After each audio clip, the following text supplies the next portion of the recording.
Assalamualaikum students, I am your maths teacher.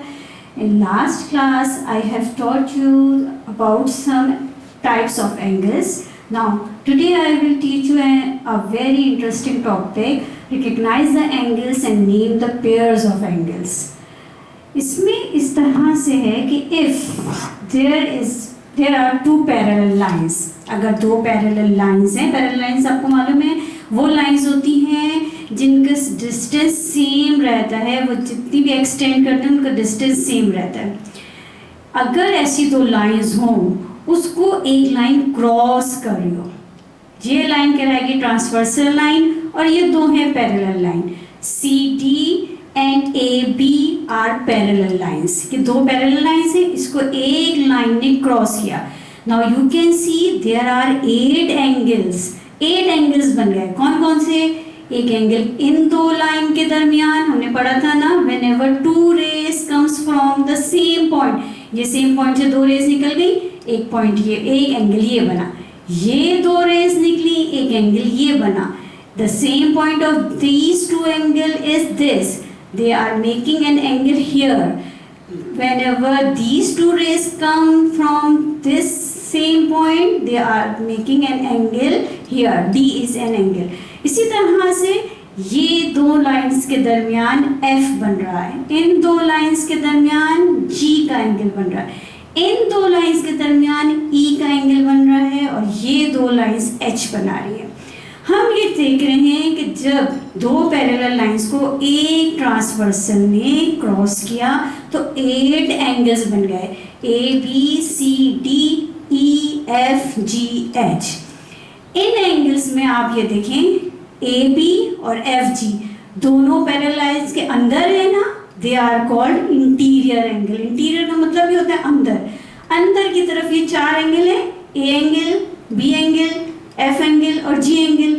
और ये E और H इस पैरेलल लाइन के बाहर हैं, D और C इस पैरेलल लाइन के बाहर की तरफ हैं, ये ऊपर की तरफ बाहर हैं, ये नीचे की तरफ बाहर हैं. They are called exterior angle. D, C, E, H are exterior angle. आपके पास एक्सरसाइज ये है कि अगर दो पैरेलल लाइन को एक ट्रांसवर्सल लाइन ने क्रॉस किया तो कोई भी एक पेयर ऑफ एंगल आपको दिया जाएगा. आपने बताना ये है कि उस एंगल का नाम क्या बना. कोई भी दो आपको एंगल्स दिए जाएंगे, यानी पेयर ऑफ एंगल्स दिए जाएंगे, दो एंगल दिए जाएंगे यानी वन पेयर ऑफ एंगल दिया जाएगा. अगर ये दोनों एंगल्स जो आपको एक्सरसाइज में दिए हैं एक ट्रांसवर्सल लाइन के राइट साइड पे है और दूसरा ट्रांसवर्सल लाइन के लेफ्ट साइड पे यानी ऑपोजिट साइड पे है, तो this position is called alternate angles. एक ट्रांसवर्सल लाइन के राइट साइड पे, दूसरा ट्रांसवर्सल के लेफ्ट साइड पे यानी ऑपोजिट साइड के दो एंगल्स अंडर कंसिडरेशन हैं. This pair of angles are called alternate angles. लेकिन ऑल्टरनेट एंगल्स में क्या है, ये दोनों एंगल्स पैरेलल लाइन के अंदर की तरफ हैं यानी इंटीरियर है, तो ये कहलाएंगे ऑल्टरनेट इंटीरियर एंगल्स. अगर ये दोनों अंदर की तरफ भी हैं और ट्रांसवर्सल के ऑपोजिट साइड भी हैं, they are called alternate interior angles. हमें सिर्फ ये एंगल्स रिकग्नाइज करने हैं और उनका नाम लिखना है. क्या ये, अगर सबसे पहले हमें क्या चेक करना होगा, पैरेलल लाइन को जिस लाइन ने क्रॉस किया that is called transversal. Transversal को सबसे पहले देखिए कि ट्रांसवर्सल के दोनों साइड पे एंगल बना हुआ है कि एक साइड पे बना हुआ है. अगर दोनों साइड पे बना हुआ है यानी दोनों ऑपोजिट साइड पे एक एंगल, एक साइड पे राइट साइड पे, एक एंगल लेफ्ट साइड पे यानी ऑपोजिट साइड पे, तो हो गया ये ऑल्टरनेट. ऑल्टरनेट के बाद इसको चेक करना है कि ये दोनों एंगल क्या पैरेलल लाइन के अंदर की तरफ हैं. अगर अंदर की तरफ हैं तो इंटीरियर भी हो गए, तो इसका नाम होगा ऑल्टरनेट इंटीरियर एंगल्स.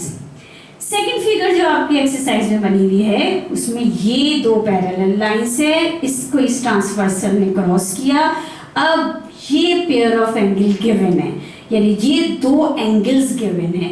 ये दोनों एंगल्स ट्रांसवर्सल लाइन के एक ही साइड पे मौजूद है, दोनों राइट साइड पे मौजूद है, लेफ्ट पे कोई भी नहीं है.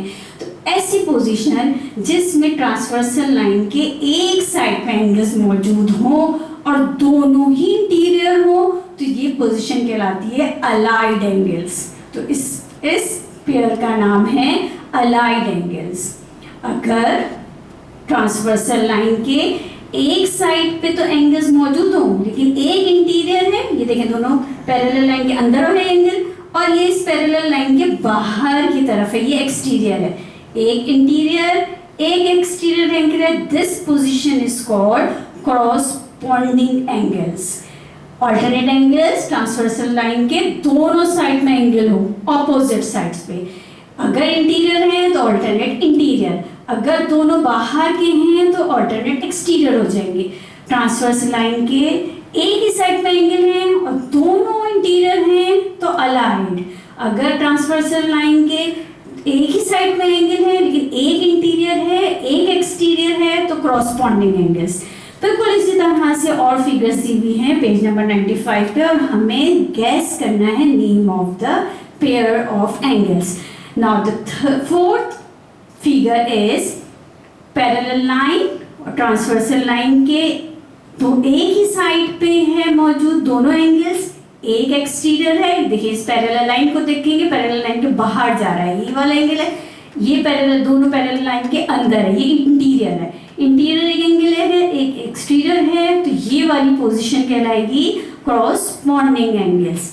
और अगर ट्रांसवर्सल लाइन के दोनों साइड पे एंगल है यानी ऑपोजिट साइड पे, एक लेफ्ट साइड पे भी है एक राइट साइड पे एंगल है, तो ये ऐसी पोजीशन हमने पढ़ी थी ऑल्टरनेट एंगल कहलाती है। लेकिन अगर ये दोनों एंगल्स इंटीरियर हैं दोनों पैरेलल लाइन के अंदर हैं तो this type of angles is called alternate interior angles. The next picture is दोनों एंगल्स ट्रांसवर्सल लाइन के एक ही साइड पे मौजूद है, सेम साइड पे मौजूद है और दोनों ही इंटीरियर है, पैरेलल लाइन के अंदर की तरफ है दोनों angle. This situation is called allied angles. और अगर transversal these are the parallel lines और ये है हमारी ट्रांसवर्सल लाइन जो क्रॉस कर रही है, इसमें ये दो एंगल्स मौजूद हैं, दोनों अंदर की तरफ हैं, दोनों इंटीरियर एंगल्स हैं, दोनों ट्रांसवर्सल लाइन के सेम साइड पे इस साइड पे मौजूद हैं। This position is called allied angles. Same दो पैरेलल लाइंस को एक ट्रांसवर्सल लाइन ने क्रॉस किया, दोनों ट्रांसवर्सल लाइन के एक ही साइड में एंगल्स मौजूद हैं, दोनों angles both are interior angles. This pair of angles is called allied angles. यहाँ देखिए दो पैरेलल लाइन है एक ट्रांसवर्सल लाइन है, एंगल्स दोनों ये बाहर के हैं ये भी दोनों बाहर के हैं तो they are called exterior angle. और दोनों ऑपोजिट डायरेक्शन में भी है यानी राइट साइड पे भी मौजूद है ट्रांसवर्सल लाइन के, लेफ्ट साइड पे भी मौजूद है ट्रांसवर्सल लाइन के। This situation is called alternate. फिर दो चारों एंगल बाहर की तरफ है एक्सटीरियर कहलाएंगे। अगर ये चार ना गिवन हो दो गिवन हो यानी सिर्फ ये एक एक्सटीरियर और एक इसका ऑपोजिट साइड का एक्सटीरियर गिवन हो तो भी ये ऑल्टरनेट एक्सटीरियर एंगल्स ही कहलाएगा। ठीक है, दोनों बाहर के एंगल्स हो पर ऑपोजिट साइड पर ट्रांसवर्सल लाइन के मौजूद हो तो ये एक्सटीरियर एंगल कहलाते हैं। ये एक्सरसाइज आपको कॉपी में करनी कैसे है, you have to draw these figures on blank page. Blank page पे ये ड्रॉ कीजिएगा, एक्सरसाइज का क्वेश्चन लिखिएगा सिंगल लाइन पेज पे और ये जो आंसर्स हैं उसी के बिल्कुल सामने आएंगे सिंगल लाइन पेज पे। एक पेज पे 3 फिगर्स ड्रॉ कीजिएगा, ये 3 फिगर्स एक पेज पे ड्रॉ हुई, ये 3 आंसर्स आएंगे सिंगल लाइन पेज पे। फिर ये 3 फिगर्स दूसरे पेज पे ड्रॉ होंगी और ये तीनों आंसर्स आएंगे सेकंड पेज पे। थर्ड पेज ब्लैंक पेज पे ये 3 फिगर्स ड्रॉ होंगी और ये तीनों आंसर्स आएंगे सिंगल लाइन पेज पे। ये ड्रॉ करते हुए फिगर्स आपको कोई प्रोटेक्टर यूज नहीं करना है, इसकी कोई मेजरमेंट नहीं है, लाइन की कोई लेंथ नहीं है, सिंपली आपने स्ट्रेट लाइन ड्रॉ करनी है एक और दूसरी स्ट्रेट लाइन ड्रॉ करनी है, पैरेलल होगी, दोनों लाइंस पैरेलल होगी और उसके साथ आपने एक लाइन ड्रॉ कर देनी ट्रांसवर्सल। फिर जो एंगल बुक में गिवन है उनको मार्क कर देना है। ये एंगल्स मेजर नहीं किए जाएंगे, विदाउट मेजरमेंट लाइंस भी ड्रॉ करनी है और विदाउट मेजरमेंट ये एंगल्स भी बनेंगे। आपने सिर्फ जिस पोजीशन पे बुक में दी हुई लाइंस ऐसे ड्रॉ करनी है और आपको गैस करना है विच type of pair of angles they are. ठीक है, this is the exercise which is given on page number 95. You can see the definition of alternate interior alike corresponding angles from on page number 94. 94 पे given है, ये आपको नहीं करना है, आपको सिर्फ 95 वाले एक्सरसाइज करनी है. 94 पे ये definitions मौजूद हैं. You can read the definition from page number 94. Thank you.